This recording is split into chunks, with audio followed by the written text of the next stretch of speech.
Korupsi KPK akan segera menjadwalkan pemeriksaan terhadap Gubernur DKI Jakarta Anies Baswedan dalam penyidikan kasus dugaan korupsi pengadaan tanah di Munjul Pondok Ranggon, Cipayung, Jakarta Timur tahun 2019. Diberitakan Tribunnews.com, Ketua KPK Firly Bahuri dalam keterangannya Senin 26 Juli 2021 mengatakan, langkah pemanggilan tentu dilakukan dengan mempertimbangkan kepentingan penyidikan, melengkapi alat bukti atau memberi keterangan sebagai saksi berkaitan dengan tersangka sebelumnya. Sementara itu, KPK saat ini masih menyelesaikan pemeriksaan tersangka Direktur PT Aldira Berkah Abadi Makmur, Rudi Hartono Iskandar, dan pihak-pihak lain yang diduga terlibat. Ketua KPK Firly Bahuri memastikan tidak akan tebang pilih dalam mengusut setiap kasus korupsi. Setiap proses penanganan kasus, kata Ketua KPK, hanya akan mengacu pada bukti yang terkumpul, termasuk dalam kasus dugaan korupsi lahan di DKI Jakarta. Sebelumnya, Ketua KPK Firly Bahuri mengatakan pemeriksaan terhadap Anies Baswedan dilakukan untuk membuat terang perkara korupsi yang ditaksir merugikan keuangan negara hingga 152,5 miliar rupiah tersebut. Hal ini lantaran anggaran pengadaan tanah, termasuk di Munjul, bersumber dari APBD yang dibahas dan ditetapkan oleh Pemprov dan DPRD DKI Jakarta. Terkait program pengadaan lahan, tentu dalam penyusunan program anggaran APBD DKI, Ketua KPK mengatakan Gubernur DKI Jakarta sangat memahami. Begitu juga dengan DPRD DKI Jakarta yang memiliki tugas kewenangan menetapkan RAPBD menjadi APBD. Bersama Pemda DKI Jakarta mestinya tahu akan alokasi anggaran pengadaan lahan DKI. Diketahui KPK menetapkan 5 tersangka dalam kasus dugaan korupsi pengadaan tanah di Munjul, Pondok Ranggon, Cipayung, Jakarta Timur tahun 2019. Para tersangka masing-masing adalah mantan Direktur Perumda Pembangunan Saranajaya, Yuri Corneles, kemudian Wakil Direktur PT Adonara Propertindo, Anja Runtuwene, Direktur PT Adonara Propertindo, Tommy Ardian, Direktur PT Aldira Berkah Abadi Makmur, Rudi Hartono Iskandar, serta PT Adonara Propertindo selaku tersangka korporasi. KPK menduga pelaksanaan pengadaan tanah di Munjul oleh Perumda Pembangunan Saranajaya diduga dilakukan secara melawan hukum. Dugaan perbuatan melawan hukum tersebut antara lain tidak adanya kajian kelayakan objek tanah, tidak dilakukan kajian appraisal, dan didukung kelengkapan persyaratan sesuai dengan peraturan terkait. Kemudian beberapa proses dan tahapan pengadaan tanah juga dilakukan tidak sesuai SOP, serta adanya dokumen yang disusun secara backdate, serta adanya kesepakatan harga awal antara pihak Anja Runtuwene dan Perumda Saranajaya sebelum proses negosiasi dilakukan.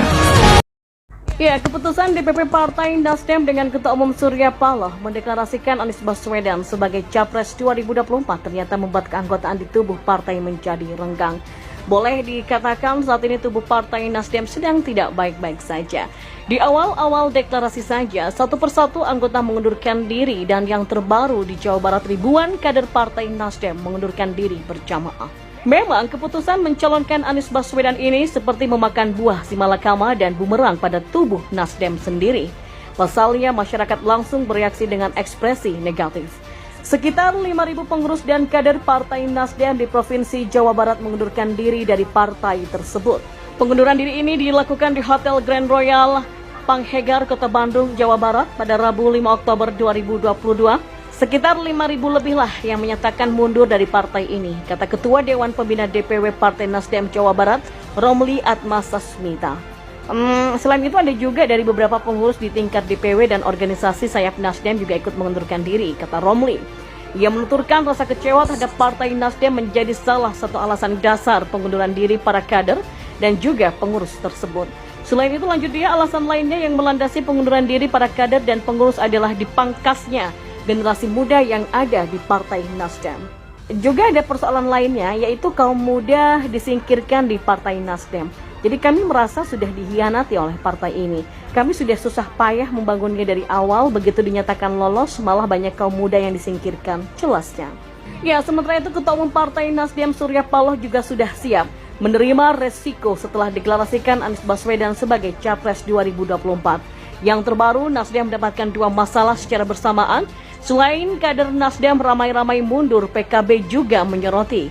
Sejumlah anggota Partai Nasdem Kota Semarang ramai-ramai mengundurkan diri setelah Anies Baswedan dipastikan diusung sebagai Capres 2024. Sekretaris Garda Pemuda Nasdem Dewan Perwakilan Daerah atau DPD Kota Semarang, Hanandityo Narendro mengatakan akan segera mengajukan surat pengunduran diri. Minggu ini saya akan kirim surat pengunduran diri secara resmi ke partai, jelasnya. Dia menjelaskan salah satu penyebab Hanandityo mengundurkan diri karena tak setuju dengan keputusan partai yang mengusung nama Anies Baswedan sebagai capresnya. Menurut saya, Anies Baswedan pernah terlibat dalam politik identitas yang menurut saya tidak pas. Selain itu, sejumlah kebijakan lain juga turut mendorongnya untuk segera keluar dari partai yang dipimpin Surya Paloh tersebut.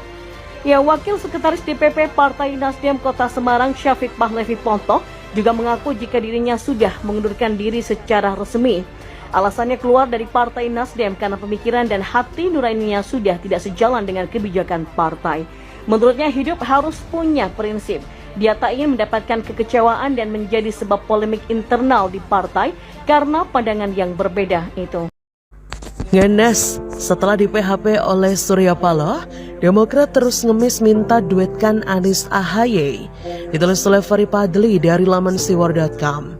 Ini selaku kader saya, selaku kader Partai Demokrat, begitu ya. Ya saya tentu berharap wakil ketua umum saya, saya tentu berharap ketua umum saya menjadi calon wakil presidennya begitu. Karena kan Mas Ahy juga punya elektabilitas kan begitu. Ya kalau Mas Anies katakan kemarin saya butuh calon wakil presiden yang bisa menjaga stabilitas, Mas Ahy ini bisa, dia punya partai kan begitu. Boleh tanya pada pendapat saya, contoh. Jangan ke Mas Ahy, kalau dia bocor. Sepertinya jadi cawapres Anies sudah harga mati bagi Partai Demokrat. Pasalnya dari dulu terus saja menyodorkan nama mantan Ketua Korgasma itu agar jadi teman duet Anies. Sudah ditolak secara terang-terangan oleh Nasdem dan PKS. Tapi sampai kini Partai Demokrat masih terus berusaha. Melihat apa yang terjadi sekarang, partai berlambang bintang Mercy itu tampak lebih hina dari pengemis lagi. Kenapa? Karena kalau pengemis ketika dia minta lalu ditolak dia akan pergi. Sedangkan Partai Demokrat sudah minta, ditolak, minta lagi, diancam agar jangan memaksa orang untuk memenuhi keinginannya. Minta lagi. Gak sesuai banget sama isu yang diangkat yaitu AHY berprestasi. Karena kalau orang nomor 1 di Partai Demokrat itu beneran berprestasi, partai lain pasti akan berebut untuk mengusungnya sebagai capres, bukan cawapres. Lah ini mau jadi cawapres saja nggak laku. Mungkin karena begitu kesalnya Nasdem kala itu karena terus-terusan disodorkan nama AHY, sampai-sampai mereka mengancam koalisi perubahan